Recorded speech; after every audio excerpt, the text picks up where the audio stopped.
এখানে উপস্থিত আছেন আমাদের বিভিন্ন শাখা সংগঠনের নেতৃত্ব, ইসলামপুর থেকে এসছেন, চাকুলিয়া থেকে এসছেন এবং আপনারা চোপড়ার বিভিন্ন অঞ্চল থেকে আগত সকল ভাই বন্ধু সকলকে, আমার মা বোনকে সকলকে আমার তরফ থেকে আসসালামু আলাইকুম এবং নমস্কার জানিয়ে আপনাদের সামনে কিছু কথা রাখছি।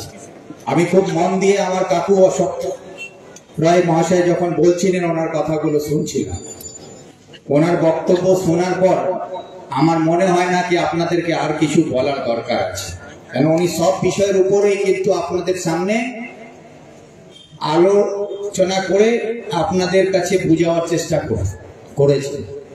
কিন্তু যখন আমাকেও বলার জন্য বলেছেন তো কিছু না বললে হয় না, সেজন্য কিছু বলতেই হবে। আজকে বর্তমান রাজনীতির পরিস্থিতি সারা দেশ জুড়ে যেদিকে নিয়ে যাওয়া হচ্ছে, সেই দেশের মধ্যে আমরা ছোটবেলা থেকে দেখে এসেছি কি আমরা এটাই জানতাম, বিশেষ করে আমি যে পরিবারে জন্মগ্রহণ করেছি আপনারা সবাই জানেন, একটা রাজনীতির পরিবারে আমি জন্মগ্রহণ করেছি। আমার বাবা মরহুম রমজান আলী সাহেব গোয়ালপুকুরের 4 বারের বিধায়ক ছিলেন। আমার কাকা সেখান থেকে 3 বারের বিধায়ক, রাজ্যের মন্ত্রী ছিলেন। আমি গোয়ালপুকুরের বিধায়ক ছিলাম, তারপরে 2 বার চাকুলিয়ার বিধায়ক। এই আমার জন্ম হয়েছে যখন, তখন থেকে আমার বাবাকে আমি বিধায়ক হিসাবেই দেখছি। আমার বাড়িতে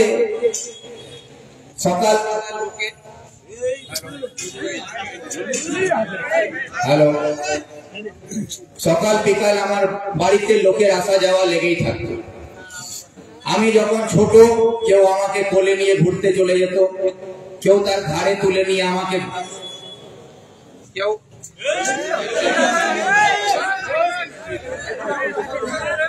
হ্যালো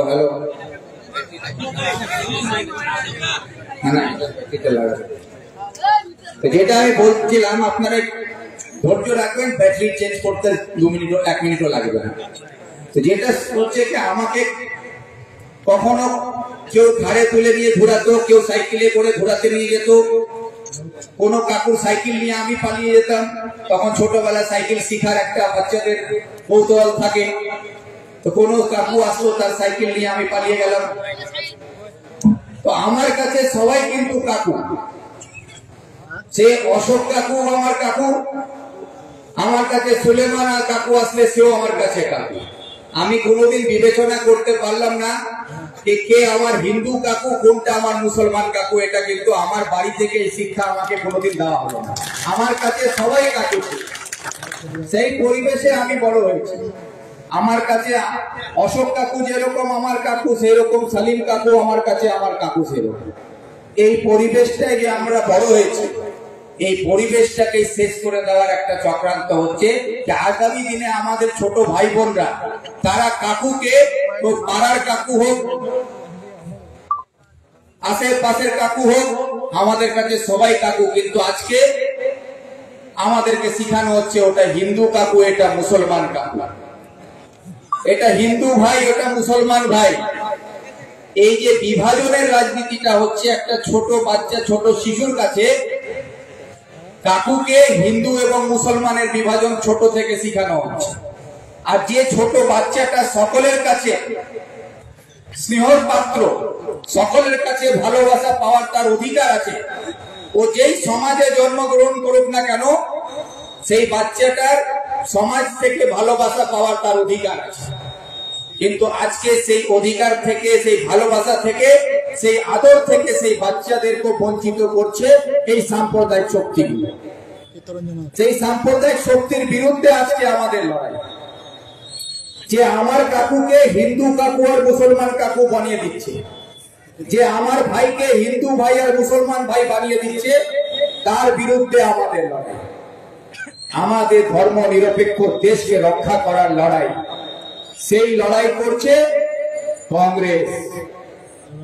আপনাদের কাছে সেই দিন রাহুল গান্ধীর সেই বার্তা মনে আছে, যেদিন রাহুল গান্ধী বলেছিলেন कि मैं नफरत के बाजार में मोहब्बत की दुकान लगाने आया हूं। आज के সারা দেশটা যে হচ্ছে বিদ্বেষের রাজনীতির মধ্যে দিয়ে পুরো বাজারটার মধ্যে বিদ্বেষ ছড়িয়ে দেওয়া হয়েছে। সেটা ভারতবর্ষের প্রত্যেকটা রাজ্যে, সেটা আমাদের পশ্চিমবাংলায়, সেটা আমাদের চোপড়া বাজারে, লাল বাজারেও সেই পরিবেশ তৈরি করে দেওয়া হচ্ছে। সেই বিদ্বেষের বাজারে ভালোবাসার দোকান খোলার কথা যে রাহুল গান্ধী বলেছেন, সেই লড়াইটা কংগ্রেস করছে। সেই জায়গায় আপনাদেরকে বলতে চাই কি আজকে যে এসআইআর নিয়ে আমার কাকু আপনাদের সামনে বললেন, এই এসআইআরটা কি? এটাকে খায় না মাকে এখনো আমাদের দেশের মানুষ বুঝতে পারছে। এসআইআরটা করছে কে?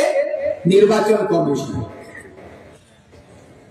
আমাদের দেশের সংবিধান নির্বাচন কমিশনকে স্বাধীন ক্ষমতা দিয়ে রেখেছে, যেটাকে আমরা বলি কনস্টিটিউশনাল বডি।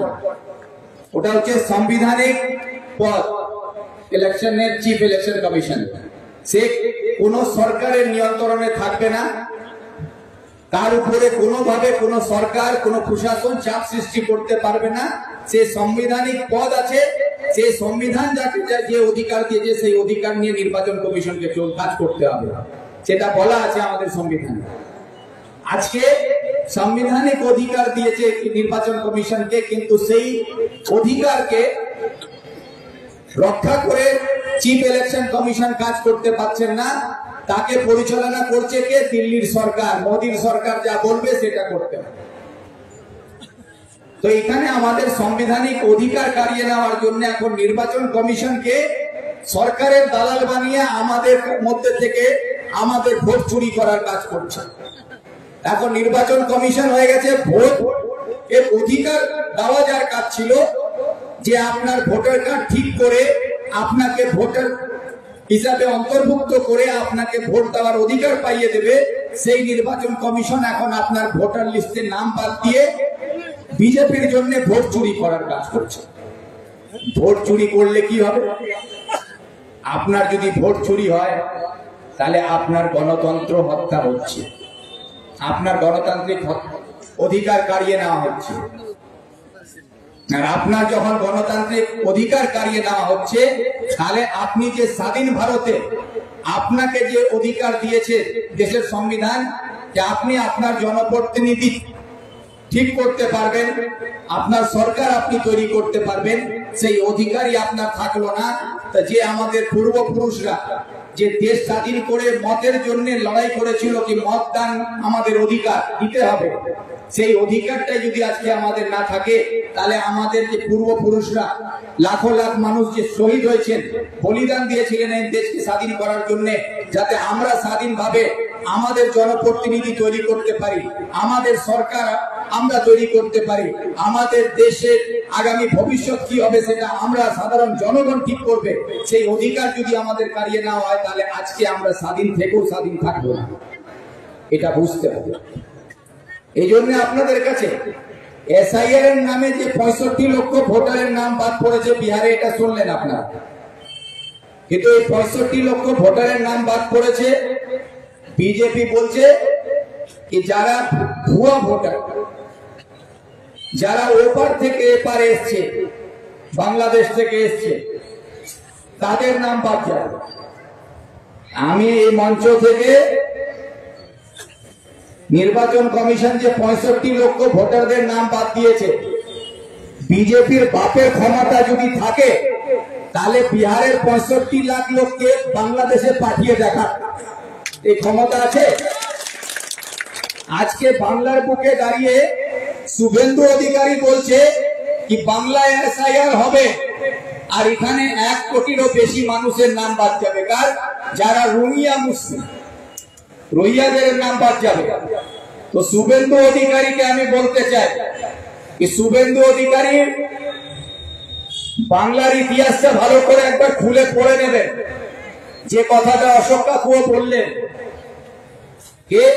71-এ যখন দেশ বিভাজন হয়েছিল, বাংলাদেশ তৈরি হচ্ছিল, তখন বাংলাদেশ থেকে যারা ভারতে পালিয়ে এসেছিলেন, তার মধ্যে যদি 100টা লোক পালিয়ে আসে না, তার মধ্যে 90টা হিন্দু এসেছিল। 90টা হিন্দু এসেছিল। আর আজকে যদি আপনি এসআইআর এর নাম করে ওপার আর এপারের খুঁজাখুঁজি করতে যাবে তো 1 কোটির মধ্যে 90 লাখ হিন্দু বের হবে। ক্ষমতা আছে আপনার বের করার? আর এটা ইতিহাসের মধ্যে বলে যায় কি শুভেন্দু অধিকারীর বাবার ইতিহাস যদি টেনে নিয়ে আসেন না, ওর বাপেরও জন্ম ওপারে হয়েছিল, আগে ওর বাপকে ওপারে ছুড়ে দিয়ে আসতে হবে, তারপরে আমাদের কথা ভাবতে হবে। এই যে হচ্ছে এগুলো আপনাদের কাছে আমি এই জন্য বলছি कि 1 কোটি মুসলমানকে তাড়িয়ে দেবে বলছে, ওখানে বলছে 65 লাখ। আরে ভাই, এটা কোন সরকারের ক্ষমতা নাই কি ও একটা রাজ্যে 65 লাখ, পশ্চিম বাংলায় 1 কোটি, আবার গিয়ে দেখবে অন্য রাজ্যে আরো 70 লাখ, কোন রাজ্যে গিয়ে বলবে আরো 50 লাখ। তো সারা দেশ জুড়ে দেখা গেল 10 কোটি মানুষকে বের করতে হচ্ছে। এই 10 কোটি মানুষকে বের করার ক্ষমতা মোদির বাপের আছে? অমিত শাহর বাবার আছে? এই 10 কোটি মানুষকে নিয়ে একটা দেশ তৈরি হয়ে যাবে। পাকিস্তানের জনসংখ্যা হচ্ছে 11 কোটি, বাংলাদেশের জনসংখ্যা হচ্ছে 8 কোটি। তো যে দেশের সংখ্যা থেকে বড় জনসংখ্যাকে আপনি বের করে দেবেন? এই জন্য এগুলো যে হচ্ছে ভাওতাবাজি, আপনারা এগুলো দেখে ভয় পাবেন। এসআইআর এর নামে যে তদন্ত করতে চাইছে সেটা প্রথম নয়, এসআইআর আগেও হয়েছে, 2003 সালেও হয়েছে, তার আগেও হয়েছে, আবার হচ্ছে। কিন্তু এবার এসআইআর এর নামে যে ষড়যন্ত্র করছে মোদী সরকার আর মমতা সরকার, এটাকে ভালো করে বুঝবে। 2005 সালে এপ্রিল মাসে, তখন মমতা ব্যানার্জি পার্লামেন্টের একজন সদস্য ছিলেন, এমপি ছিলেন। তখন এই মমতা ব্যানার্জি দাবি তুলেছিলেন যে পশ্চিম বাংলায় এনআরসি করতে হবে। এই দাবিটা কে তুলেছিল? মমতা ব্যানার্জি। আজকে যদি মিডিয়া ভাইরা সেই ভিডিওটা খুঁজে দেখুন, সেই 2005 সালে 4 এপ্রিলের সেই ভিডিও পাবেন, যেখানে মমতা ব্যানার্জি পশ্চিম বাংলায় এনআরসি করার দাবি তুলে স্পিকারের উপরে গিয়ে নিজের শল ছুঁড়ে মেরেছিলেন যে পশ্চিম বাংলায় বাংলাদেশের থেকে মানুষ এনে এখানে ভোটার তৈরি করে বামফ্রন্ট বারবার জিতে এখানে সরকার দখল করছে, এনআরসি করে বাংলাদেশিদেরকে তাড়াতে হবে। এই কথাটা কে বলেছিল? এটা মমতা ব্যানার্জি বলেছিলেন। আর এটা আমি বলছি না, এটা অন রেকর্ড পার্লামেন্টে আছে। কিন্তু আজকে যারা মেইন স্ট্রিম মিডিয়া, আনন্দবাজার থেকে নিয়ে বড় বড় যে যা আজকাল বড় বড় আজ তক এইসব চ্যানেল দেখেন, তো এরা কিন্তু দেখাবে না। কেন? মোদি বলে দিয়েছে আমার বিরুদ্ধে আর দিদির বিরুদ্ধে কিছু বলা যাবে। কেন? কেন কি মোদিকে বাঁচিয়ে রাখতে গেলে দিদিকে লাগবে, আর দিদিকে বাঁচতে গেলে মোদিকে লাগবে। এই এনআরসির দাবি তুলে মমতা ব্যানার্জি এটা করেছিলেন। তখন উনি ভাবেননি কি আমি পশ্চিমবাংলায় কোনোদিন মুখ্যমন্ত্রী হতে পারবো। আর 2011 সালে উনি যখন মুখ্যমন্ত্রী হন, তারপরে বিজেপি 2014 সালে দিল্লিতে সরকার করে। ওই দিল্লিতে সরকার হওয়ার পরে বিজেপি তখন এই এনআরসি নিয়ে নাড়াচড়া করে। আসামের এনআরসি কে নিয়ে সুপ্রিম কোর্টে মামলা চলছিল। সুপ্রিম কোর্ট তখন রায় দিল কি এনআরসি করতে হবে। আসামে এনআরসি করতে গিয়ে তখন দেখলো 19 লাখ লোকের নাম এনআরসি তালিকা থেকে বাদ পড়ে গেল। যাদের নাম বাদ পড়লো তার মধ্যে 15 লাখ হিন্দু, 4 লাখ মুসলমান। তখন বিজেপির টনক নড়ে গেল কি মুসলমান তাড়াতে গিয়ে তো হিন্দুই তাড়িয়ে যাচ্ছে সব। তখন ওরা কি বললো? এটাকে চাপা দাও। তখন একটা আইন নিয়ে আসলো, যেটার কথা অশোক কাকু বললেন, সিএএ। সিএএ নাম শুনেছিলেন? Citizen act, citizen amendment act যেটা আনলো, সেইখানে আবার একটা আইনের তৈরি করা হলো, যেখানে বললো যে আমাদের আশেপাশে যে দেশগুলো আছে সেই দেশ থেকে যারা ভারতে এসছে ধর্মীয় সন্ত্রাসের জন্য, যাদের উপরে ধর্মীয় নির্যাতন হয়েছে, সেই হিন্দুরা যারা এসছে তাদেরকে ভারতের নাগরিকতা দেওয়া যাবে। তার সঙ্গে আরো 6টা জাতির নাম ঢুকিয়ে দেওয়া হলো। হিন্দু রাখা হলো, পার্সি রাখা হলো, জৈন রেখে রাখা হলো, এইভাবে করে 6টা জাতি, কিন্তু মুসলমান বাদ হয়ে গেল। সেটা নিয়ে আন্দোলন হয়েছিল, শুনেছেন যে মুসলমানের নাম বাদ গেল কেন? তারপরে এনআরসি নাম উঠলো, তখন বিধানসভায় মুখ্যমন্ত্রী তখন মমতা ব্যানার্জি, তখন আমি বিধানসভার এমএলএ। আজকে যদি খবরের কাগজে পুরোনো দিনের 2018-19 সালে খুলে দেখেন, তো সেখানে দেখতে পারবেন এই এনআরসি নিয়ে যে আন্দোলন হয়েছিল কলকাতায়, সে আন্দোলনের আরম্ভ করেছিলাম আমি জয়েন্ট ফোরামের নামে, যেখানে কানাইয়া কুমার আর আমি মিলে সারা পশ্চিমবাংলায় আন্দোলন করার ব্যবস্থা করেছিলাম। সেই যাত্রা নিয়ে আমি বিহারে গান্ধী ময়দানে আমরা গিয়ে সভা করেছিলাম, জনগণ মন যাত্রা বলে। তারপরে বিধানসভায় মুখ্যমন্ত্রীর কাছে সর্বদলীয় ভাবে আমি প্রস্তাব পাস করিয়েছিলাম কি পশ্চিমবাংলায় এনআরসি করা যাবে না, এবং সেটাকে বাধ্য হয়ে মুখ্যমন্ত্রীকে পাস করতে হয়েছিল বিধানসভার ভিতরে কি এনআরসি পশ্চিমবাংলায় আমরা হতে দেবো না, রেজুলেশন নেওয়া হয়েছিল। সে লড়াইটা আপনাদের হয়ে আমি লড়ে করেছি। সেখানে আপনার স্থানীয় বিধায়ক হামিদুল সাহেব কিছু বলেননি, সেখানে মন্ত্রী গোলাম রব্বানি মুখে তালা দিয়ে বসেছিল। সেই করিম চৌধুরী সাহেব দীর্ঘদিনের সিনিয়র এমএলএ, কিন্তু উনিও কিছু বলেননি, কানাইয়া আগরওয়ালও কিছু বলেননি, আশেপাশে যত বিধায়ক ছিল কেউ বলেন।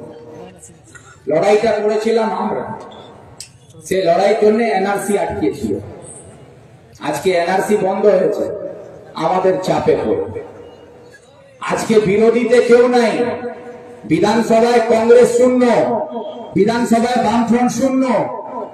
আজকে বিধানসভায় আমরা শূন্য হয়ে গেছি, তাই এখন মমতা ভাবছে যে এখন আমি যা পারবো তাই করবো। তাই আজকে তার বুকের পাটা এত বড় হয়ে গেছে কি যখন ওয়াকফ অ্যামেন্ডমেন্ট অ্যাক্ট বিল দিল্লিতে পাস করছে, এখানে মমতা মুসলমানের ভোট নিয়ে সরকার চালাচ্ছে, আর দিল্লি যখন মুসলমানদের জমি কারিয়ে নিচ্ছে, কবরিস্তান কারাবার জন্য আইন নিয়ে আসছে, আপনার মাক্তব, মাদ্রাসা, মসজিদ সব কারিয়ে নেওয়ার ব্যবস্থা করছে, তখন এই মমতা বলছে এখানে কোনো প্রতিবাদ করা যাবে না।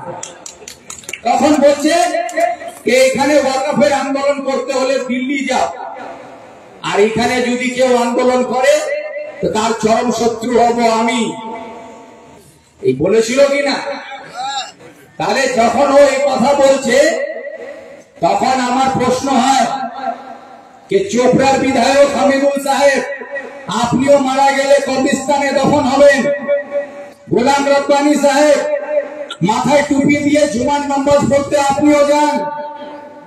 আমার প্রশ্ন হয় করিম চৌধুরী সাহেবের কাছে, এই করিম চৌধুরী সাহেব, আপনার বাড়ির পাশে আপনি মাজার তৈরি করে রেখেছেন, আপনার মাজারও থাকবে না, আমার মসজিদও থাকবে না, আমার কবরস্থানও থাকবে না, তো কি এই মসজিদ বাঁচাবার লড়াইতে হামিদুল সাহেবের মুখ থেকে একটা কথা আমরা আশা করতে পারি না?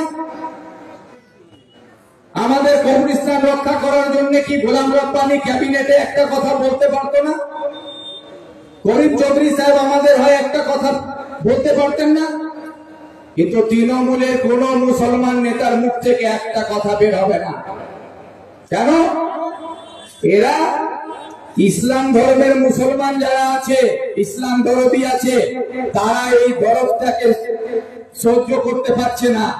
কিন্তু যারা মমতার মুসলমান হয়ে গেছে, তারা মমতার মুসলমান, মমতার ভাতাখোর মুসলমান যারা হয়ে গেছে, সেই ভাতাখোর মুসলমানদের কাছ থেকে মমতা তার কবরস্থান কারিয়ে নিক, তার মাদ্রাসা কারিয়ে নিক, তার ঈদগাহ কারিয়ে নিক, তার মসজিদ কারিয়ে নিক, এদের মুখ থেকে কোনো কথা বের হবে না। এই ভাতাখোর মুসলমানদের হাত থেকে আমাদেরকে, ইসলাম ধর্মে যারা আমরা মুসলমান বিশ্বাস করি, আমাদের সম্পত্তি রক্ষা করার লড়াই আমাদেরকে করতে হবে। ওয়াকফ অ্যামেন্ডমেন্ট অ্যাক্টকে বাতিল করার লড়াই এই রাজ্যের মাটিতে আমাদের নেতা অধীর রঞ্জন চৌধুরী বলে দিয়েছেন যে এই কলকাতার বুকে কংগ্রেসের পতাকার নিচে ওয়াকফ অ্যামেন্ডমেন্ট অ্যাক্টকে ফেরত নেওয়ার লড়াই আমরা আরম্ভ করব। সেই লড়াই আমাদের সারা রাজ্য জুড়ে চলবে, সেই লড়াই আমরা করব। সেই লড়াইতে চোপড়ার মানুষকে পাশে দাঁড়াতে হবে, আপনাদেরকে এগিয়ে আসতে হবে। এই লড়াই দরকার। ভোট আসলে আপনার বাড়ি বাড়ি গিয়ে ভোট চাইবে, আর এখন আমার জমি জায়গা সম্পত্তি কারিয়ে নিলে আমায় আন্দোলন করলে দিল্লি যেতে হবে। তো মমতার দলের পতাকা নিয়ে যারা আসবে ভোট চাইতে বলে দেবেন, ভোট চাইলে দিল্লি যাও। চোপড়াতে ভোট নেই, চোপড়াতে আর ভোট নেই, ভোট চাইলে দিল্লি যাও। বলবে আমি আপনাদের কাছে আজকে যে পরিবেশ তৈরি করা হচ্ছে কি এসআইআর এর ভয়, আপনারা জন্মের সার্টিফিকেট তৈরি করার জন্য হুড়োহুড়ি লাগিয়ে দিয়েছে। পঞ্চায়েত অফিসে উকিল বাবুদের কাছে কোর্টে গিয়ে এফিডেভিট করছে। আপনাদের কাছে আমি একটা কথা বলি, কি সুপ্রিম কোর্ট থেকে বড় কেউ নয় আমাদের দেশে। সুপ্রিম কোর্ট পরিষ্কার বলেছে নির্বাচন কমিশন এসআইআর করতে পারে, এসআইআর করবে, তাতে কোনো আপত্তি নাই, কিন্তু তাকে ভোটার কার্ড এবং আধার কার্ডকে মান্যতা দিতে হবে। এটা কে বলছে? Supreme court. যখন সুপ্রিম কোর্ট বলছে কি ভোটার কার্ড আর আধার কার্ডকে মান্যতা দিতে হবে, সুপ্রিম কোর্ট বলেনি কি ভোটার কার্ড বাতিল, আধার কার্ড বাতিল। যখন সুপ্রিম কোর্ট মান্যতা দিচ্ছে, তো নির্বাচন কমিশন কেউ মান্যতা দিতে হবে, এটা মাথায় রাখবেন। সেই জন্য আপনারা যে হুড়োহুড়ি লাগিয়েছেন বার্থ সার্টিফিকেট তৈরি করার জন্য, আরে ভাই আমার বাবা তো আমার আগে জন্মেছে, আমার বাবা আমার আগে জন্মেছে, সবার বাবা তো তার আগেই জন্মেছে না। ছেলের পরে তো আর বাবার জন্ম হয় না, হয়েছে কারো? হ্যাঁ, এটা মমতার হতে পারে, আর কারো হবে না। ওই আইনগুলো উঠবো, তাই মোদী আর মমতায় নিয়ে খেলা করছে। তো ভাই এটা ভালো করে বুঝবে। এখন যারা এফিডেভিট বানাতে যাচ্ছেন উকিল বাবুদের কাছে, তারা গিয়ে বলছেন মোর বাপের সার্টিফিকেট নিচ্ছেন, মোর বাপের ঘর সার্টিফিকেট বানায় দেওয়া হবে। উকিল বাবু বলছে হ্যাঁ বানায় দেবো, হ্যাঁ উকিল বাবু বলছে হ্যাঁ আমি বানায় দিচ্ছি।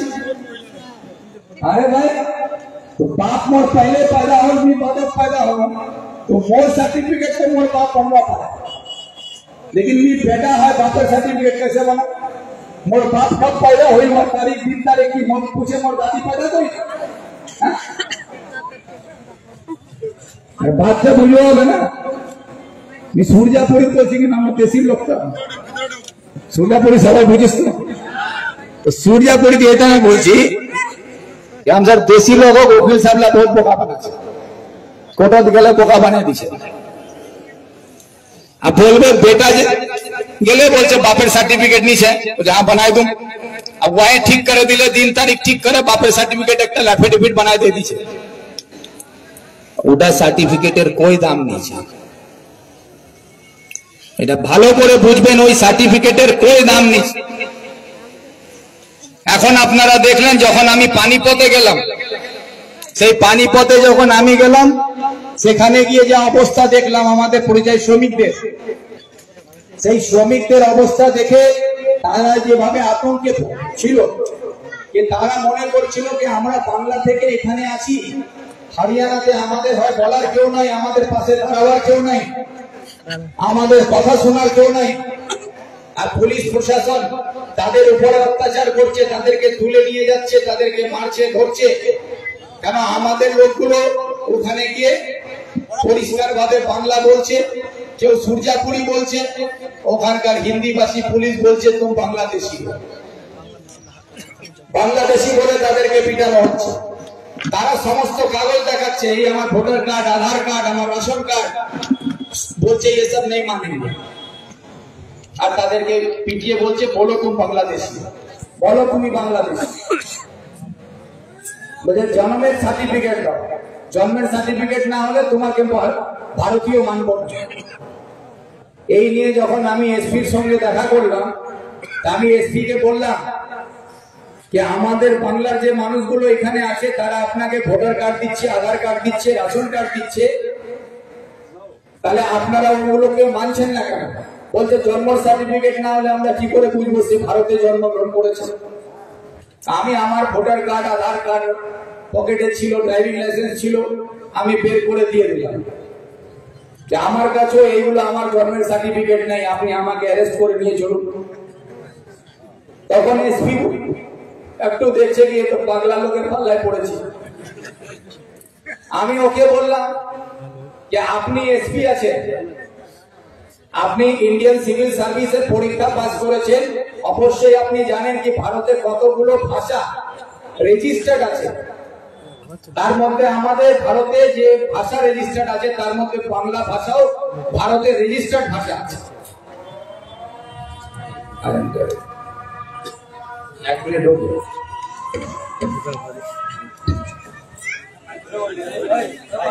মিনিট পানি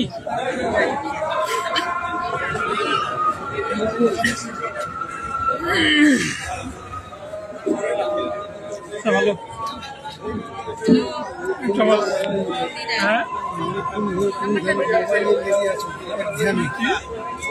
স্টার্টিং থেকে এক ধ্যানে